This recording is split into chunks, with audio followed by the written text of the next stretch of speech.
बिस्मिल्लाहिर्रहमानिर्रहीम जी, मैं हूं सुहेल कलिया। आज हम बात करेंगे इकरारुल हसन के उन सवालात के जवाबात की कि जो उन्होंने हमेशा की तरह झूठे इल्जामात लगाए। बिल आखिर जो बिल्ली है जी वो थैले से बाहर आ चुकी है। इकरार ने खुद ही इकरार कर लिया है।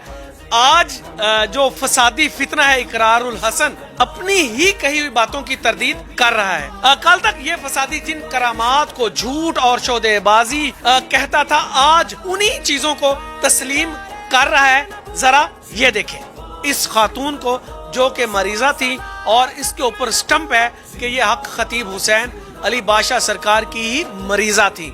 तो मैं आज उनके इस जो अंदाज में वो अपने इस झूठ को सच पेश करने की जसारत कर रहे हैं, आज मैं उसका करूंगा पोस्टमार्टम, वो भी पूरे दलाइल के साथ। इस वक्त आप स्क्रीन के ऊपर देख सकते हैं कि जो ये जो खातून है इनके बाजू के ऊपर इस वक्त कट्स लगे हुए हैं। वाज़ेह तौर पर देखा जा सकता है कि इस खातून के कान के साथ मोबाइल लगा हुआ है। कोई आदमी दम कर रहा है।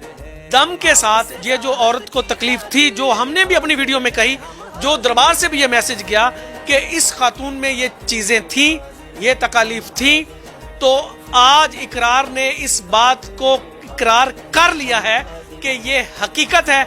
अगर ये हकीकत ना होती तो इस खातून के कान के साथ मोबाइल ना लगा होता और ये जो साथ बैठा हुआ मुनाफिक कह रहा है कि मैं सबसे बड़ा पीर हूं, तो ये जो अगर आप हाथ का इशारा कर सकते हैं तो मौसूफ जबान से भी कुछ बोल देते। और ये फोन लगाने की वजह क्या बनी, आखिर क्या वजह थी कि आपने मोबाइल फोन का यूज किया और वो जो मुंह से चीजें थी वो बाहर निकली।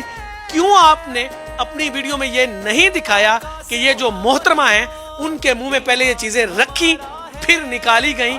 ओ भाई, इस खातून को मसला था, मसला है यार।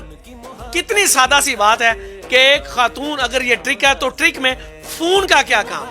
इकरारुल हसन साहब, आप लोगों को बुद्धू बनाना छोड़ें। मैंने उस दिन भी कहा था कि सच को माने, हक को माने, हक खतीब हुसैन अली बादशाह को माने, क्योंकि जिस तरह से वो कहते हैं कि ये जो चीजें होती हैं, ये जो जादू जिन्नात होते हैं, इनका वजूद है, ये चीजें इंसानी जिस्म से निकल सकती हैं। आज आपने अपनी आंखों से देख लिया आपने कि मोबाइल के ऊपर दम हो रहा है और ये जो चीजें उस खातून के मुंह से बाहर निकल रही हैं। अगर तू नहीं मानना चाहता तो ना मान, ये एक अलग बात है, लेकिन दम में ताकत होती है, तुम्हें ये मानना पड़ेगा। मेरे मुंह से निकली, छुरिया मेरे मुंह से निकली, कैंचिया मेरे मुंह से निकली, बक्सुए मेरे मुंह से निकले, सोने के टॉप्स मेरे मुंह से निकले, नाक पर लौंग अगर पहन लिया वो मेरे मुंह से निकला, अंगूठिया मेरे मुंह से निकली। ये तकरीबन जो चीजें मैंने पहनी होती थी वो जनाब खा लेते थे और हम आपको उनके पास जाते थे, सरकार के पास, खतीब हुसैन बादशाह के पास। ये जो खातून के हवाले से इकरारुल हसन साहब बोल रहे हैं, इस खातून को 1 साल से जायद का अरसा हो चुका है कि ये दरबार आलिया बिलावल शरीफ से इसका ताल्लुक नहीं है, क्योंकि इस मौसूफा ने यकीनन जब बदपरहेजी की होगी तो वो उसी तकलीफ में चली गई होगी। जिस तरह से डॉक्टर हज़रात कहते हैं कि यार आपने इन चीज़ों से परहेज करना है, अगर आप इन चीज़ों को इस्तेमाल करेंगे तो यकीनन वो चीज़ें आपके ऊपर या वो मर्ज दोबारा अटैक कर सकती है।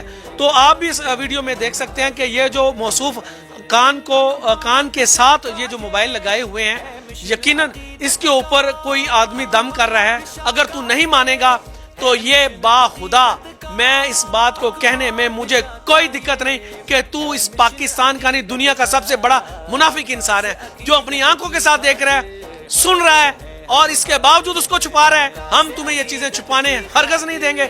हम अपने बहन भाइयों को बता रहे हैं, देखो गौर से, इस खातून के कान के साथ फोन लगा हुआ है और उस फोन में दम हो रहा है। जो मरीज होगा उसमें अगर ये चीजें तकलीफें होंगी तो वो बाहर निकलेंगी। आज हमारी कही हुई बात सच साबित हो गई।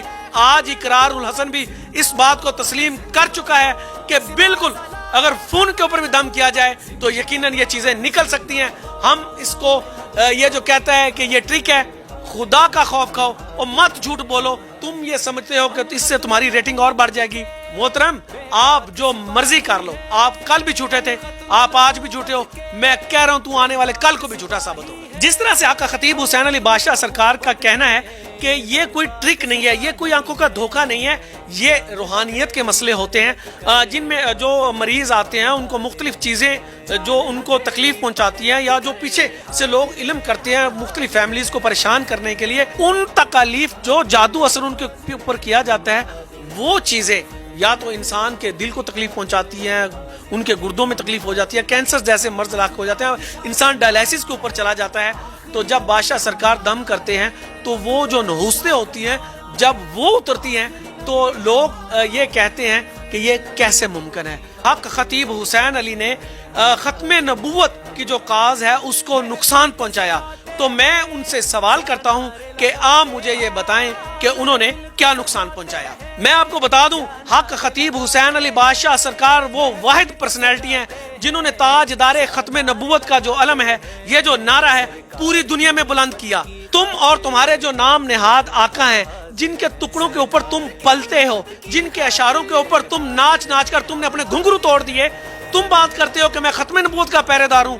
با خدا تو ختم نبوت کی جو کاز ہے اس کو نقصان پہنچانے والا انسان ہے. بادشاہ سرکار بلا شبہ پوری دنیا میں جس جرت اور جس بہادری کے ساتھ دنیا بھر میں بے خوف ہو کر ختم نبوت کا پیغام پہنچا رہے ہیں, جناب ذرا اپنا ماضی ہمیں بھی بتا دیں کہ آپ نے ختم نبوت کے حوالے سے کیا کیا. آپ کے والد محترم نے ختم نبوت کے حوالے سے کبھی کوئی ایک فکرہ کہا ہے تو آپ ہمیں بتا دیں. تو میرا بھائی محترم اقرار صاحب, مجھے تھوڑے سے آپ سے سوالات کرنے ہیں کہ آپ مجھے یہ بتا دیں کہ مختلف ویڈیوز آپ نے یقیناً دیکھی ہیں جس میں آپ نے ایسی خاموشی اختیار کر رکھی ہے کہ اگر آپ جواب نہیں دیں گے تو کیا ہم خاموش رہیں گے. میرا آپ سے ایک ایسا سوال جو کہ ہر میرے بھائی کا, میری بہن کا, ہماری ماں کا ہے کہ آپ پہلے تو یہ بتائیں کہ جو سوشل میڈیا کے اوپر اس وقت آپ کے والد محترم محمد اسماعیل صاحب کے وہ جو بولے ہوئے تبرے ہیں, اس حوالے سے ہے کہ کیوں آپ اس بات کو کلیئر کر رہے, کیوں آپ کی زبان بند ہے اپنے والد کے لیے, کیوں نہیں سوال کرتے آپ اپنے والد سے کہ ابو جان, والد محترم, آپ نے یہ جو صحابہ کی شان میں گستاخی کی ہے, میں آپ سے سوال کرتا ہوں کہ مجھے اس کا جواب دیں. کیوں آج اتنے ٹائم گزرنے کے باوجود آپ کی زبان خاموش ہے, کیوں نہیں اٹھا رہے آپ بات کو, کیوں اس اہم ایشو کے اوپر آپ نے خاموشی اختیار کر رکھی ہے, آخر کیا وجہ ہے. میں آپ سے سوال کرتا ہوں, اگر آپ کا باپ اگر صحابہ کی شان میں گستاخی کرتا ہے, پہلے تو آپ اپنی کلیئرنس دیں, اپنے گھر کی کلیئرنس دیں. انسان جب محاسبہ شروع کرتا ہے, اگر وہ پاک صاف ہوتا ہے تو اپنے گھر سے کرتا ہے. میں آپ کو دعوت دیتا ہوں, میں آپ کو چیلنج کرتا ہوں, میں آپ سے سوال کر رہا ہوں, پہلے تو آپ مجھے اپنے والد کو کلیئر کروائیں, ان کا جواب ہمیں آن کیمرہ میڈیا کے اوپر ڈالیں کہ آپ کے والد جو صحابہ کی شان میں گستاخی کر رہے ہیں, ذرا سوال کریں, ہمیں اس کی ویڈیو بھیجیں, ہم آپ کو بھاگنے نہیں دیں گے. محترم, جس طرح تم کہتے ہو نا کہ میں نے ثابت کر دیا, انشاءاللہ ہم آپ کے والد کو جو صحابہ کی شان میں گستاخی کرتا ہے ننگا کر کے چھوڑیں گے. لیکن پورا ایک ہفتہ آپ کا انتظار کریں گے کہ بڑا آسان سا کام ہے, سمپل اپنے والد کا نمبر ملائیں. جس طرح سے آپ نے ایک سوشل میڈیا کے اوپر آپ نے انٹرویو میں کہا کہ جی میرے والد محترم مجھے مشورے دیتے رہتے ہیں, ذرا مشورے کے ساتھ ساتھ یہ جو سوال ہے ان کے ایمان کے اوپر ہے, بہت اہم سوال ہے, یہ ذرا ضرور کیجئے گا, بھولیے گا مت, اور ہم اس سوال کے جواب کے منتظر ہیں.